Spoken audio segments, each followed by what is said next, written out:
حامدا و مسلیا اما بعد فاعوذ باللہ من الشیطان الرجیم بسم اللہ الرحمن الرحیم ان اللہ و ملائکتہ یصلون علی النبی یا ایہا الذین آمنوا صلوا علیہ وسلموا تسلیما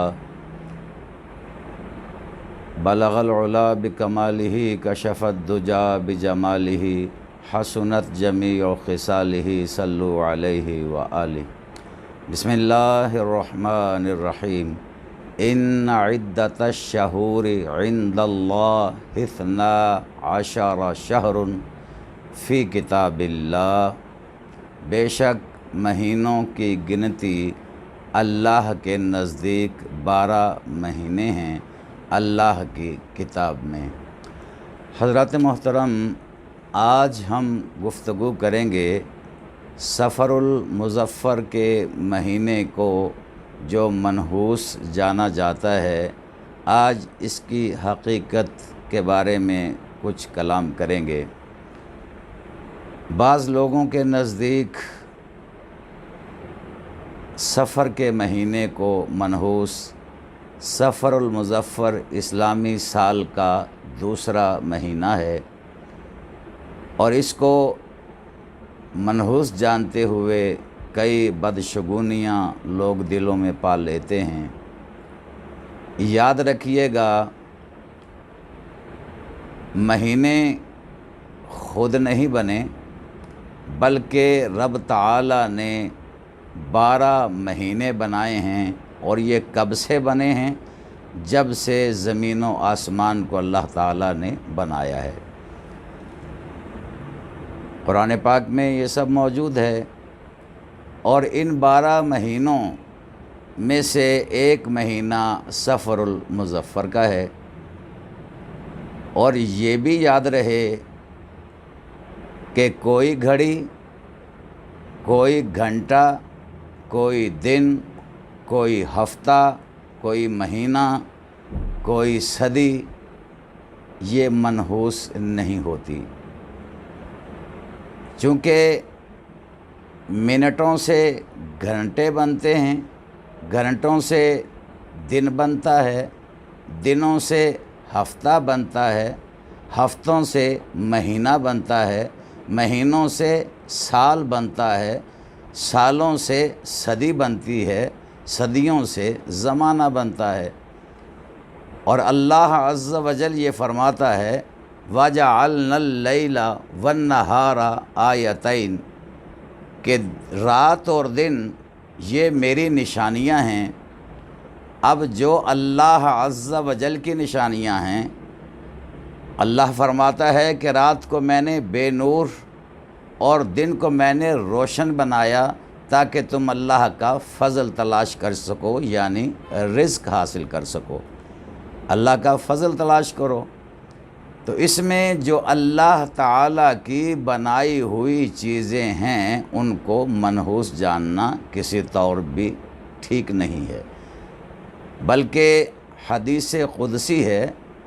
سرکار دو عالم صلی اللہ علیہ وسلم نے فرمایا کہ لوگ زمانے کو گالیاں دے کر مجھے ایذا دیتے ہیں، مجھے تکلیف پہنچاتے ہیں، چونکہ زمانہ تو میں ہوں، یعنی زمانے کو بنانے والا میں ہوں۔ جس طرح کسی کمپنی نے کوئی چیز بنائی، کسی بڑھئی نے میز بنایا، اگر ہم میز کو برا بھلا کہیں گے تو بڑھئی کو تکلیف ہوگی۔ اسی طرح زمانے کو رب تعالیٰ نے بنایا ہے، رب تعالیٰ کے بنائے ہوئے زمانے کو گالی دینا یا برا کہنا یہ اللہ تعالیٰ کو تکلیف پہنچاتا ہے۔ اب آپ دیکھ لیجئے، اللہ تعالیٰ کو اگر کوئی تکلیف پہنچاتا ہے تو پھر اس کا ٹھکانہ کہاں ہوگا؟ اب اس ماہ صفر المظفر کو منحوس جاننا یہ کہاں کی عقل مندی ہے؟ سب سے پہلے ہم صفر المظفر کی بات کرتے ہیں۔ یہ صفر بالکسر سے ماخوذ ہے، جس کا معنی خالی ہے۔ چونکہ یہ مہینہ ماہ محرم کے بعد آتا ہے اور حبیب کبریا سرور انبیاء صلی اللہ علیہ وسلم کی بعثت سے قبل ماہ محرم میں جنگ حرام تھی، اور جب سفر کا مہینہ آتا تو عرب گھروں کو خالی چھوڑ کر جنگ کے لیے نکل جاتے تھے، اس لیے اس کو سفر کہا جاتا، یعنی خالی۔ 3 ماہ مسلسل حرمت والے ذی-قعدہ، ذی الحج، محرم، ان میں چونکہ عرب جنگ و جدل نہیں کرتے تھے، جب یہ 3 مہینے گزرتے تو پھر سفر کے مہینے میں جاہلیت کے دور میں جنگ و جدال کی جاتی تھی، یا اس کو سفر اس لیے کہتے ہیں کہ یہ 3 مہینے حرمت والے تھے۔ سفر کے مہینے میں لوگ رزق روزی کو تلاش کرنے کے لیے، رزق اکٹھا کرنے کے لیے نکل جاتے تھے، وہاں جا کر اپنا رزق روزی تلاش کرتے تھے، یا اس لیے سفر کہتے ہیں کہ چونکہ عرب لوگ اس ماہ مقدس یعنی سفر المظفر میں 3 حرمت والے ماہ گزرنے کے بعد لوٹ مار کرتے تھے، رہزنی کرتے تھے، قافلوں کو لوٹتے تھے، تو اس لیے لوگ اپنے اپنے گھروں کو چھوڑ کر پہاڑوں پر چلے جاتے تھے تاکہ ان کے جان اور مال ان کی محفوظ رہے۔ تو اس سلسلے میں اس کو سفر کہا گیا، یعنی خالی صفر سے یہ سفر نکلا ہے۔ ماہ سفر کو لوگ منحوس کہتے ہیں، اس میں شادی نہیں کرتے، اس میں کوئی خوشی والا کام نہیں کرتے، ایسے کاموں سے گریز کرتے ہیں۔ آپ نکل جائیے گا، شادی ہال دیکھیے گا، جتنے بھی ایسے سینٹر بنے ہوئے ہیں، جب آپ جائیں گے ان سے بات کریں گے، وہ کہتے ہیں جی محرم اور سفر میں شادی نہیں کرتے، ہم رنگ و روغن کا کام کرتے ہیں، ہم پورے سال کی تیاری جو ہے وہ اس ماہ میں اپنے ہال وغیرہ کی کرتے ہیں۔ تو یہ ہم نے خود اپنی طرف سے بنا لیا، جبکہ اللہ عز و جل نے، اس کے محبوب صلی اللہ علیہ وسلم نے تو منع نہیں فرمایا۔ تو سفر کو منحوس تصور کرنا اور اس میں شادی نہ کرنا، کوئی خوشی والا کام نہ کرنا، یہاں تک کہ ماہ سفر میں لوگ سفر کرنے سے بھی گریز کرتے ہیں، وہ سمجھتے ہیں کہ یہ منحوس ہے تو اس میں سفر بھی نہیں کرنا چاہیے۔ خصوصاً اس ماہ کی ابتدائی 13 تاریخیں بہت زیادہ منحوس تصور کی جاتی ہیں، جنہیں 13 تیزی بھی کہتے ہیں، اور خاص طور پہ 13 تاریخ کو تو زیادہ ہی منحوس لوگ سمجھتے ہیں۔ یہ سب جہالت کی باتیں ہیں، ان کے رد کے لیے احادیث مبارکہ موجود ہیں۔ اللہ تبارک و تعالی ہمیں جہالت کی رسموں سے محفوظ فرمائے، اپنے حبیب صلی اللہ علیہ وسلم کی احادیث مقدسہ پر عمل کرنے کی توفیق عطا فرمائے۔ سرکار دو عالم صلی اللہ علیہ وسلم کا ارشاد گرامی ہے، لا عدوہ ولا حامۃ ولا نوء ولا سفر۔ مسلم شریف کی یہ حدیث پاک ہے، مشکوٰۃ شریف میں بھی موجود ہے کہ اہل عرب کا خیال تھا کہ چاند کی 28 منازل ہیں، جب بعض منزلوں پر آتا ہے تو بارش ہوتی ہے۔ حضور اکرم صلی اللہ علیہ وسلم نے اس کا رد فرمایا کہ بارش کا نزول تقدیر الہی ہے، نہ کہ چاند کی منزلیں وغیرہ۔ حضرت ابو ہریرہ رضی اللہ تعالی عنہ روایت کرتے ہیں کہ حضور صلی اللہ علیہ وسلم کی بارگاہ میں ایک صحابی رضی اللہ تعالی عنہ حاضر ہوتے ہیں۔ عرض کی یا رسول اللہ، اس کی کیا وجہ ہے کہ ریگستان میں اونٹ ہرن کی طرح صاف اور ستھرا ہوتا ہے، اور خارشی اونٹ جب ان سے جا کر مل جاتا ہے تو اسے بھی خارش کر دیتا ہے؟ حضور اکرم صلی اللہ علیہ وسلم نے فرمایا، تو پہلے اونٹ کو کس نے خارش کی؟ یعنی جو مرض جس کو متعدی کہا جاتا ہے، کوئی مرض بذات خود متعدی نہیں ہوتا، اچھوت نہیں ہوتا، پھیلنے والا نہیں ہوتا۔ سرکار دو عالم صلی اللہ علیہ وسلم نے اس کا رد فرمایا۔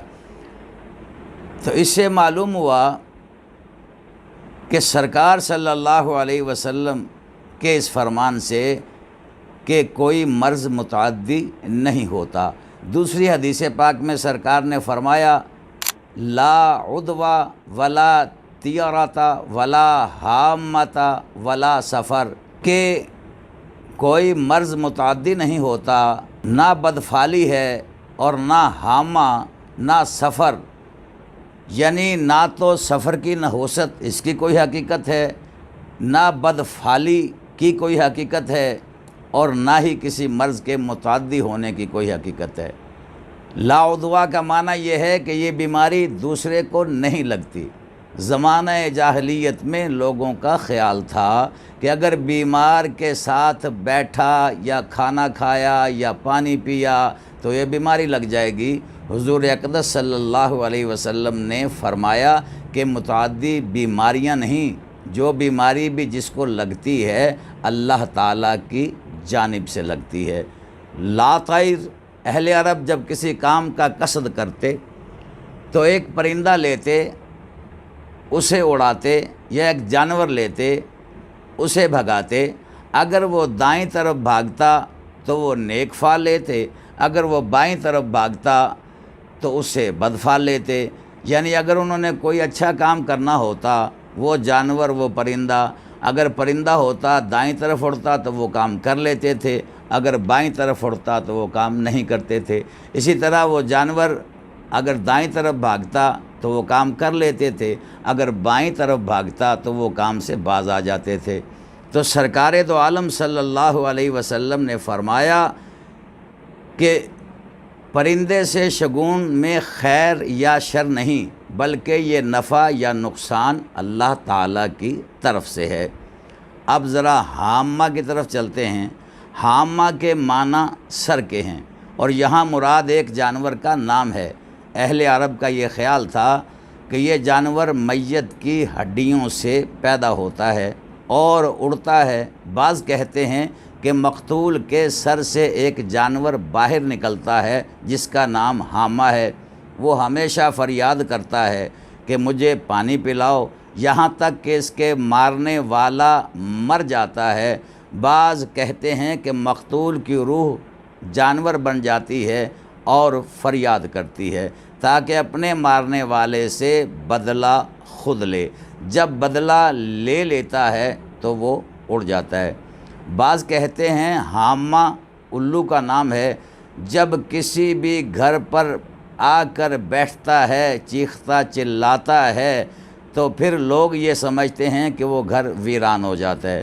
حضور اقدس صلی اللہ علیہ وسلم نے اس باطل عقیدے سے بھی منع فرمایا، اور آپ نے فرمایا ولا سفر، سفر میں نحوست نہیں ہے۔ محرم کے بعد والے مہینے کو سفر کہتے ہیں۔ بعض لوگ آفات و بلیات کا نزول اسی ماہ میں ہونے پر اعتقاد رکھتے ہیں۔ بعض کے نزدیک سفر ایک سانپ ہے جو پیٹ میں پیدا ہوتا ہے، اور جب بھوک کا وقت ہے تو وہ کاٹتا ہے، اور بھوک کے وقت جو ایذا ہوتی ہے اس لیے ہوتی ہے کہ حضور سید الانبیاء محبوب کبریا نے ان باطل عقیدوں کا رد فرمایا ہے اور حکم دیا ہے کہ یہ سب باطل ہیں۔ حضرات محترم، نیک فعل سنت رسول اللہ صلی اللہ علیہ وسلم ہے۔ آپ لوگوں کے ناموں جگہوں سے نیک فعل لیا کرتے تھے۔ بد فعلی، بد شگونی ایک جاہلانہ رسم ہے اور ایسا کرنا باطل ہے۔ اس کے متعلق حضور صلی اللہ علیہ وسلم نے ارشاد فرمایا۔ حضرت عبداللہ بن مسعود رضی اللہ تعالی عنہ سے روایت ہے کہ حضور صلی اللہ علیہ وسلم نے ارشاد فرمایا بدشگونی یعنی بالفت شرک ہے۔ 3 مرتبہ فرمایا بدشگونی شرک ہے، بدشگونی شرک ہے، بدشگونی شرک ہے، اور نہیں ہم میں سے مگر وہ، لیکن خدا تعالیٰ لے جاتا ہے اس کو بسبب توکل، یعنی جو بھی بدشگونی کرتا ہے یہ شرک ہے، اور توکل جو ہے وہ بدشگونی کو ختم کر دیتا ہے۔ اس لیے اللہ تعالیٰ پر توکل کرنا یہ زیادہ ضروری ہے۔ اسی طرح حضرت بریدہ رضی اللہ تعالی عنہ سے روایت ہے کہ رسول اللہ صلی اللہ علیہ وسلم نے کسی چیز سے بدشگونی لینے سے منع فرمایا۔ جب کسی عامل کو بھیجتے تو اس کا نام دریافت کرتے، اگر اس کا نام پسند ہوتا حضور خوش ہوتے، خوشی کے آثار چہرے پر ظاہر ہوتے، اور اگر اس کا نام ناپسند ہوتا تو اس کے آثار حضور صلی اللہ علیہ وسلم کے چہرہ اطہر میں دکھائی دیتے۔ جب کسی بستی میں جاتے اس کا نام پوچھتے، اگر اس کا نام پسند ہوتا تو خوش ہوتے اور خوشی کے آثار چہرہ انور پر ظاہر ہوتے، اگر ناپسند ہوتا تو کراہت کے ساتھ آثار چہرہ انور میں دکھائی دیتے۔ تو معلوم یہ ہوا کہ اچھی فال لینا، اچھے ناموں سے فال لینا، یہ تو حضور صلی اللہ علیہ وسلم کی سنت ہے، لیکن فال بد یا بدشگونی اس سے سرکار دو عالم صلی اللہ علیہ وسلم نے منع فرمایا ہے۔ اب جو بنایا ہی صفر کو بھی اللہ نے بنایا ہے، محرم کو بھی اللہ نے بنایا ہے، 12 مہینے اللہ نے بنائے ہیں، تو بنائے کیوں ہیں؟ وَيَسْأَلُونَكَ عَنِ الْأَهِلَّةِ قرآن پاک میں ہے، رب تعالیٰ فرماتا ہے کہ اے محبوب لوگ آپ سے سوال کرتے ہیں کہ چاند کس لیے، تو انہیں بتا دیجئے کہ چاند لوگوں کے حساب کتاب رکھنے کے لیے ہے۔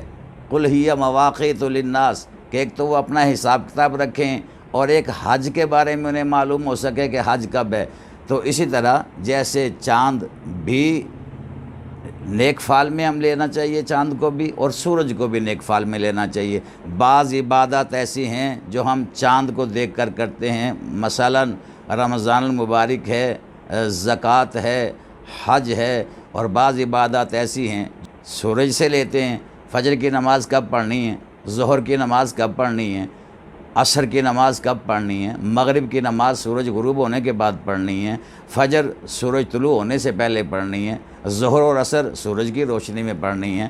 تو یہ ہم سورج سے بھی اپنی عبادت لیتے ہیں، چاند سے بھی اپنی عبادت لیتے ہیں۔ اس لیے ان دونوں کو ہم اگر برا کہتے ہیں یا منحوس سمجھتے ہیں، بعض لوگ سمجھتے ہیں کہ اب جب 14ویں کا چاند ہو، فل جوبن پر ہو، تو اپنے پلیٹھی کے بڑے بیٹے کو نہیں بھیجتے کہ وہ چاند نظر آ رہا ہے، ادھر سے میرا چاند باہر نکلے گا، 2 چاند اکٹھے ہو جائیں گے، نقصان نہ ہو جائے۔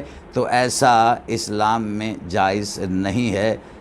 سورج گرہن ہوتا ہے اس وقت بہت سی توہمات ہم میں آ گئیں، اس کا بھی شریعت سے کوئی تعلق نہیں ہے۔ اس لیے ماہ صفر کو منحوس جاننا یہ کسی طور پر بھی بہتر نہیں ہے۔ ماہ صفر المظفر ہم اس کو کامیابی کا مہینہ کہتے ہیں۔ بہت سے اولیاء کرام رضوان اللہ علیہ مجمعین کے اعراس مبارک اسی ماہ مقدس میں منعقد ہوتے ہیں، بہت سے بزرگوں کے اعراس منائے جاتے ہیں۔ اور پھر سرکار نے ہجرت مدینہ جب مکہ پاک سے نکلے تو 27 صفر المظفر، اب آپ جانتے ہیں کہ یہ کامیابی کا سفر تھا۔ جب حضور صلی اللہ علیہ وسلم مدینہ پاک میں پہنچے، اس کے بعد جو اسلام کو کامیابیاں ملی، دین اسلام پر اللہ نے جو کرم کیا، حضور صلی اللہ علیہ وسلم کی قیادت میں جو صحابہ نے جانثاری دکھائی، بلکہ غزوہ خیبر ماہ صفر میں خیبر فتح ہوا، ابوا کا غزوہ بھی اسی ماہ میں لڑا گیا، مسلمانوں کو رب تعالیٰ نے فتح عطا فرمائی۔ حضرت خالد بن ولید جیسے جلیل القدر صحابی اس ماہ مقدس میں انہوں نے اسلام قبول کیا۔ حضرت عمر بن عبدالعزیز جیسے خلیفہ جنہیں ہم عمر ثانی کہتے ہیں، وہ اس ماہ میں خلیفہ مقرر ہوئے۔ تو اس ماہ مقدس کو منحوس جاننا شریعت اسلام کے خلاف ہے، بلکہ سرکار دو عالم صلی اللہ علیہ وسلم نے تو یہاں تک فرمایا ہے اگر کوئی اس بدشگونی کی وجہ سے اپنے کام سے رک جائے، یعنی اس نے شادی کرنی تھی لیکن وہ نہیں کرتا، بدشگونی لیتا ہے کہ سفر میں شادی نہیں کرنی چاہیے، جیسے ہم لوگ نہیں کرتے، ہمیں یہ وتیرہ ختم کرنا ہوگا، یہ طریقہ چھوڑنا ہوگا۔ ہمیں صفر المظفر میں شادیاں بھی کرنی چاہیے، بلکہ سیدہ فاطمہ زہرا رضی اللہ تعالی عنہا، ان کی شادی مولا علی شیر خدا سے صفر المظفر میں ہی منعقد ہوئی ہے۔ تو جب سرکار دو عالم صلی اللہ علیہ وسلم نے اپنی لخت جگر، نور نظر، جنتی عورتوں کی سردار جناب سیدہ طیبہ فاطمہ زہرا رضی اللہ تعالی عنہا کی شادی سفر میں کی ہے، تو ہمیں ایسی کون سی چیز ہے جو اسے روکے گی؟ تو سرکار دو عالم صلی اللہ علیہ وسلم نے فرمایا اگر کوئی بدشگونی لیتے ہوئے کسی کام سے رکتا ہے تو اس نے شرک کیا، چونکہ ہر خیر جو ہے وہ اللہ کی طرف سے ہے۔ اور ہر برائی جو ہے وہ ہمارے شامت اعمال ہے، ہمارے نفس کی وجہ سے ہے۔ یہ تو ہو سکتا ہے کہ کوئی نحوست کسی کے اعمال کی وجہ سے ہو۔ اب رمضان المبارک مقدس مہینہ ہے، تو کیا سب کے لیے مقدس ہے؟ جو روزے رکھیں گے، جو نمازیں پڑھیں گے، جو تراویح ادا کریں گے، جو تلاوت قرآن کریں گے، ان کے لیے یہ بڑا مقدس ہے۔ جو اس مہینے میں بھی شراب نوشی سے باز نہیں آئیں گے، جو اس مہینے میں بھی اسی طرح رزق کی تلاش میں نہ سود کا خیال رکھیں گے، نہ رشوت کا خیال رکھیں گے، بلکہ اس میں ملاوٹ میں اضافہ کر دیں گے، ہوش ربا مہنگائی کر دیں گے، تو کیا وہ اس کی برکات حاصل کر سکتے ہیں؟ نہیں نا۔ اسی طرح جمعہ سید الایام ہے، دنوں کا سردار ہے۔ اب جمعے کو تو وہی فائدہ حاصل کرے گا جو جمعے کو مانے گا، جو جمعہ پڑھے گا، جمعے کے لیے جائے گا۔ جو جمعے والے دن بھی ان برے کاموں سے، ملاوٹ سے، رشوت سے، بے ایمانی سے، چوری چکاری سے، اور اسی طرح اپنے مال میں ملاوٹ سے یا ناجائز منافع خوری سے باز نہیں آتا، تو اسے تو اس سے فائدہ، اس کی برکت نہیں پہنچ سکتی۔ برکت اسی کو پہنچے گی جو اس کو مانتا ہے۔ ہاں، کوئی مہینہ، کوئی سال اور کوئی دن، کوئی ہفتہ منحوس نہیں ہوتا۔ یہ ضرور ہے کہ فضیلت والے ہوتے ہیں، جیسے جمعہ کا دن فضیلت والا ہے، رمضان المبارک سب سے افضل مہینہ ہے، اسی طرح حضور صلی اللہ علیہ وسلم جس ماہ مقدس ربیع النور شریف میں تشریف لائے وہ برکت والا مہینہ ہے۔ تو اسی طرح جب اللہ تعالیٰ نے یہ فرما دیا کہ زمانہ میں ہوں، چونکہ میں نے زمانے کو بنایا ہے، جب لوگ اس زمانے کو گالیاں دیتے ہیں تو مجھے ایذا دیتے ہیں۔ سوچئے، جب زمانے کو گالی دینے سے اللہ عز و جل کو ایذا پہنچتی ہے، تو سرکار دو عالم صلی اللہ علیہ وسلم جن کے لیے سب زمانے بنائے گئے، زمین و آسمان، چاند، سورج، ستارے جن کے صدقے میں بنے، اس محبوب صلی اللہ علیہ وسلم کے بارے میں اگر کوئی غلط تصور کرے، اگر برا بھلا کہے، تو پھر ذرا سوچئے گا اللہ عز و جل کو کتنی ایذا ہوتی ہوگی۔ اس لیے ہمارا آخر میں بس یہی ایک سب لوگوں کو پیغام ہے کہ جانور پیدا کیے تیری وفا کے واسطے، جانور پیدا کیے تیری وفا کے واسطے، چاند، سورج اور ستارے ہیں ضیاء کے واسطے، کھیتیاں سرسبز ہیں تیری غذا کے واسطے، سب جہاں تیرے لیے پر تو خدا کے واسطے۔ وآخر دعوایا ان الحمدللہ رب العالمین۔